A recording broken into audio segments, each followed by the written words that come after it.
आज हम देखेंगे क्लास 12 का मोस्ट सब्जेक्टिव केमिस्ट्री में जो भी वीवीआई क्वेश्चन है वो क्वेश्चन हम करवाएंगे, ठीक ना। ये पार्ट 1 हम वीडियो ला रहे हैं, इसी प्रकार से हम पार्ट 2 भी वीडियो लाएंगे, ठीक ना। तो आप लोग इस क्वेश्चन को जरूर से जरूर आप लोग याद कर लेंगे, ठीक ना। और नहीं तो फिर आप कॉपी में नोट करके याद करेंगे, ठीक ना। ऐसे तो क्वेश्चन आप लोगों को समझना, ठीक ना। ऐसे समझा देंगे कि क्वेश्चन आपको याद हो जाएंगे, ठीक ना। तो पहला क्वेश्चन देखेंगे, क्योंकि टाइम तो ज़्यादा आपके पास है नहीं, ठीक ना, क्योंकि एग्जाम बहुत ही नज़दीक है, ठीक ना। तो आप डेली के डेली टारगेट लेंगे कि हम 10 क्वेश्चन याद करेंगे, ठीक ना। तो डेली के डेली हम 10 क्वेश्चन करवाएंगे, ठीक ना, केमिस्ट्री से और फिजिक्स से, ठीक ना। अब जो भी कमेंट करेंगे जिसका सब्जेक्ट लाने के लिए उसका सब्जेक्टिव ऑब्जेक्टिव हम करवा देंगे, ठीक ना। तो आप जरूर से जरूर कमेंट करें आपको जिस पे भी वीडियो चाहिए, ठीक ना।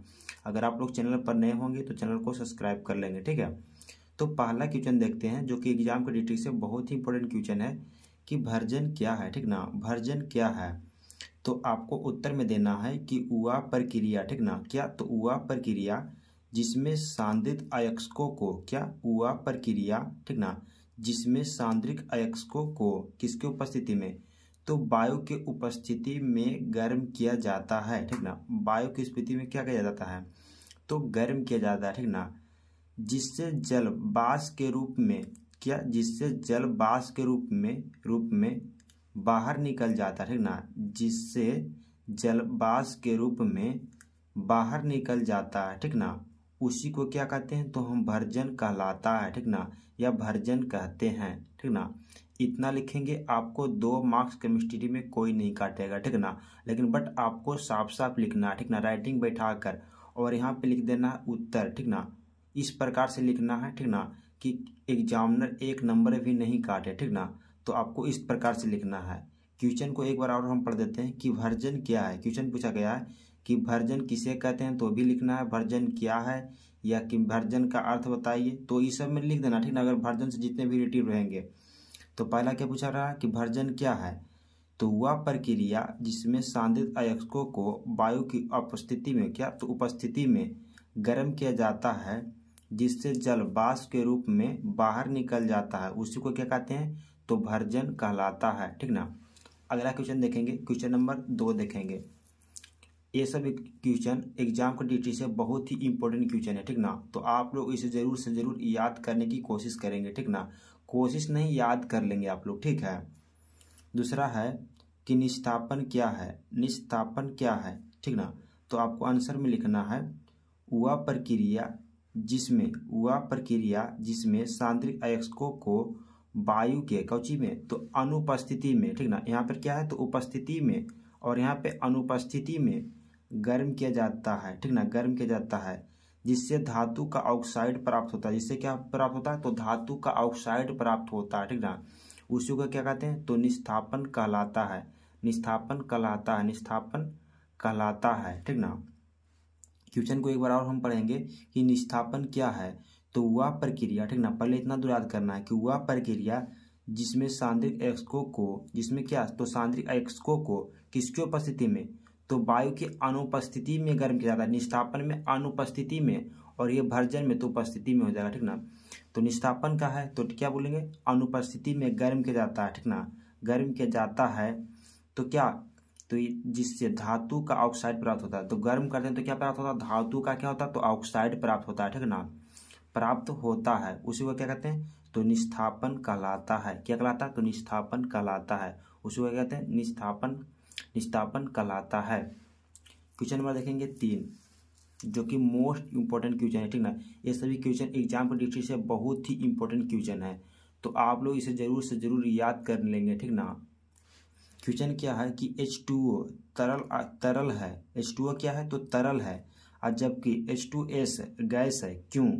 आपको बताना है कि H2O तरल है और जबकि H2S क्या है तो गैस है, तो क्यों ऐसा है, ठीक ना।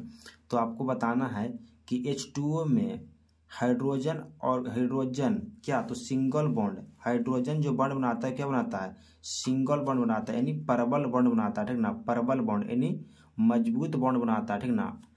तो H2O में हाइड्रोजन और ऑक्सीजन बंधन परबल है, ठीक ना, जो बंधन है क्या है तो परबल है। अबंधन क्या है तो प्रबल है, जबकि H2S में हाइड्रोजन और सल्फर में अबंधन क्या होता है दुर्बल होता है, यानी कमजोर हो जाए। H और हाइड्रोजन और सल्फर में बंधन क्या होता है तो दुर्बल होता है, यानी दुर्बल मतलब कमजोर होता है, ठीक ना, होता है, क्योंकि S का आकार O से बड़ा होता है, क्योंकि S का जो आकार होता है यानी सल्फर का आकार क्या ऑक्सीजन के आकार से क्या होता है तो बड़ा होता है, ठीक ना। इसीलिए H2S तरल होता है, इसीलिए जो H2O होता है वो क्या होता है तो तरल होता है, ठीक ना। और जबकि H2S जो होता है वो हमारा क्या होता है तो गैस होता है, ठीक ना, गैस होता है। उसी H2S क्या होता है तो गैस होता है, ठीक ना। क्वेश्चन को एक बार और हम पढ़ेंगे कि H2O तरल है जबकि H2S गैस है, तो क्यों ऐसा है, ठीक ना। तो आपको आंसर में लिखना है कि H2O में हाइड्रोजन और ऑक्सीजन अबंधन प्रबल है, जो बंधन है वो क्या है तो प्रबल है, प्रबल यानी मजबूत बंधन बॉन्ड से जुड़ा है, जो हाइड्रोजन और ऑक्सीजन से जो बॉन्ड से जुड़ा है तो किससे ऑक्सीजन जुड़ा, हाइड्रोजन है और क्या ऑक्सीजन है, अबंधन प्रबल है। और जबकि H2S में हाइड्रोजन और सल्फर अबंधन दुर्बल है, क्या दुर्बल है, ठीक ना, है, क्योंकि S का आकार यानी S मतलब क्या सल्फर, S मतलब क्या तो सल्फर का आकार O वन में क्या होता है ऑक्सीजन, O मतलब क्या तो ऑक्सीजन से बड़ा होता है, इसीलिए H2S तरल है और जबकि H2S क्या है तो गैस है, ठीक ना, समझ गए होंगे। नेक्स्ट क्वेश्चन देखेंगे, क्वेश्चन नंबर 4 देखेंगे। क्वेश्चन नंबर 4 एग्जाम को डिस्ट्रिक्ट से बहुत ही इंपॉर्टेंट क्वेश्चन है। क्वेश्चन नंबर 4 है कि क्वथनांक के उन्नयन से आप क्या समझते हैं। बहुत ही इंपॉर्टेंट क्वेश्चन है, ठीक ना, कि क्वथनांक का उन्नयन से आप क्या समझते हैं। तो आपको आंसर में लिखना है किसी द्रव का क्वथनांक वह ताप है, किसी द्रव का क्वथनांक वह ताप है, ठीक ना, जिस पर उसका बाष्प दाब वायुमंडलीय बाष्प दाब के होता है क्या होता है तो बराबर होता है, यानी इक्वल होता है, ठीक ना, बराबर हो जाता है या बराबर होता है, बराबर क्या होता है तो हो जाता है, उसे क्वथनांक का उन्नयन कहलाता है। उसे क्या कहलाता है तो क्वथनांक का उन्नयन कहलाता है। डेल्टा टी बराबर क्या होता है T2 माइनस T1, जहाँ T2 क्या है तो घोल का क्वथनांक है, क्या है ये घोल है, ठीक ना, घोल का क्या है तो क्वथनांक है, घोल का क्वथनांक। T2 क्या है घोल का क्वथनांक और T1 क्या है तो शुद्ध जल का क्वथनांक है, ठीक ना, जो T1 है हमारा वो शुद्ध जल का क्वथनांक है, ठीक ना। नेक्स्ट क्वेश्चन देखेंगे, क्वेश्चन नंबर देखेंगे 5। क्वेश्चन नंबर 5 है, क्वेश्चन नंबर 5 करवाते हैं जी। क्वेश्चन नंबर 5 है कि HI और HF शक्तिशाली अम्ल है क्यों, और H यानी हाइड्रोजन फ्लोरीन, ठीक ना, हाइड्रोजन फ्लोरीन और हाइड्रोजन आयोडीन से दुर्बल अम्ल क्यों है। H मतलब क्या होता है हाइड्रोजन, I मतलब क्या होता है तो आयोडीन, ठीक ना, और H मतलब हाइड्रोजन, I मतलब फ्लोरीन, हाइड्रोजन आयोडीन और हाइड्रोजन फ्लोरीन शक्तिशाली अम्ल है क्योंकि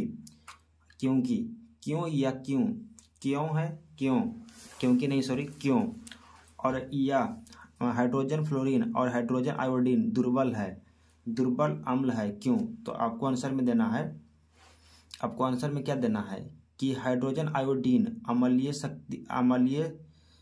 शक्ति हाइड्रोजन आयोडीन की अम्लीय शक्ति हाइड्रोजन फ्लोरीन से क्या होता है तो अधिक होता है, ठीक ना, क्या होता है तो अधिक होता है, क्योंकि हाइड्रोजन आयोडीन के बंधन लंबाई हाइड्रोजन फ्लोरीन के बंधन लंबाई से क्या होता है तो अधिक होता है, ठीक ना, क्या होता है तो अधिक होता है। अतः हाइड्रोजन आयोडीन और हाइड्रोजन फ्लोरीन से शक्तिशाली अम्ल है, क्या है तो शक्तिशाली अम्ल है, ठीक ना, क्या है तो शक्तिशाली अम्ल है। हाइड्रोजन क्वेश्चन को एक बार और पढ़ा देंगे, ठीक ना, कि हाइड्रोजन इसको पढ़ना हाइड्रोजन, I को पढ़ना आयोडीन, हाइड्रोजन और F को पढ़ना है फ्लोरीन, शक्तिशाली अम्ल है क्यों, ठीक ना, या हाइड्रोजन फ्लोरीन और हाइड्रोजन आयोडीन से दुर्बल अम्ल है तो क्यों है। तो आपको आंसर में लिखना है कि हाइड्रोजन आयोडीन अम्लता शक्ति हाइड्रोजन फ्लोरीन से क्या होता है, तो अधिक होता है, ठीक ना, अधिक होता है, क्योंकि हाइड्रोजन आयोडीन के बंधन लंबाई हाइड्रोजन फ्लोरीन के बंधन लंबाई से क्या होता है, तो अधिक होता है। अतः हाइड्रोजन आयोडीन और हाइड्रोजन फ्लोरीन से शक्तिशाली अम्ल है, ठीक ना, याद हो गया होगा। क्वेश्चन नंबर देखेंगे 6। क्वेश्चन नंबर 6 देखेंगे। क्वेश्चन नंबर 6 है कि लोहा की दो मुख्य अयस्कों का नाम लिखें। लोहा की दो अयस्कों का नाम लिखें, या लोहा को दो अयस्कों का नाम हमको लिखना है, ठीक ना। तो पहला में लिखेंगे मैग्नेटाइट। मैग्नेटाइट का सूत्र क्या होता है, तो Fe3O4 Fe3O4 Fe3O4। मैग्नेटाइट का सूत्र क्या होता है, Fe3O4 Fe3, ठीक ना, और O4 होता है मैग्नेटाइट का। लोहा का दो एक्स का नाम पूछ रहा, तो यह हो गया Fe3O4। दूसरा हेमाटाइट। हेमाटाइट का सूत्र क्या होता है, तो Fe2O3 एक हम ट्रिक बताते हैं, जहाँ पर देखिए मैग्नीशियम 1 एकार 2 एकार 3 एकार, तो यहाँ पर 3 लगा देंगे, ठीक ना। जैसे में हेमाटाइट, तो हे में यानी क्या ना 1 एकार 2 एकार, तो क्या लिखा Fe2O3। इस प्रकार से भी समझ सकते हैं, ठीक ना। ये ट्रिक है, मतलब आप याद करने का, ठीक ना। जिससे मैग्नेटाइट पूछेगा तो Fe3O4, ठीक ना, और हेमाटाइट पूछेगा तो Fe2O3। इस प्रकार से याद कर लेंगे। तो क्वेश्चन नंबर देखेंगे 6 देख लिए थे। अब क्वेश्चन नंबर देखेंगे 7, जो कि मोस्ट इंपोर्टेंट क्वेश्चन है, अंतर है, ठीक ना। ये 2 मार्क्स में, कभी 5 मार्क्स में पूछा जाता है, ठीक ना। क्वेश्चन क्या है कि द्रवरागी लायोफिलिक एवं द्रवविरागी लायोफोबिक कोलाइड में अंतर बताएं। क्या, तो अंतर हमें बताना, ठीक ना। तो द्रवरागी और द्रवविरागी में निम्नलिखित अंतर। आपको आंसर में ऐसे लिखना है कि द्रवरागी, ये जो लायोफिलिक है वो क्या है, तो इंग्लिश नेम है, ठीक ना। और लायोफोबिक है जो इंग्लिश नाम है, ठीक ना।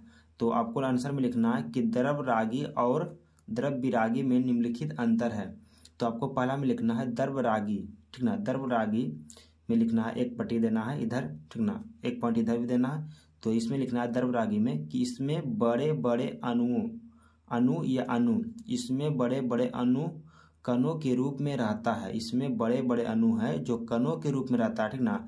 ये द्रवरागी में लिखना है। और द्रवविरागी में लिखना है कि इसमें छोटे छोटे अणु कणों के रूप में रहता है। इसमें छोटे छोटे अणु रहता है, ठीक ना।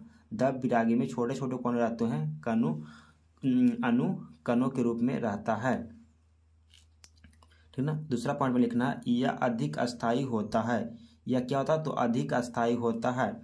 इधर दूसरा पॉइंट में लिखना है यह कम अस्थायी होता है। यह अधिक अस्थायी, तो द्रवविरागी क्या होता है, तो अधिक अस्थायी होता है। द्रवरागी होता है अधिक अस्थायी होता है, और द्रवविरागी होता है जो कम अस्थायी होता है, ठीक ना।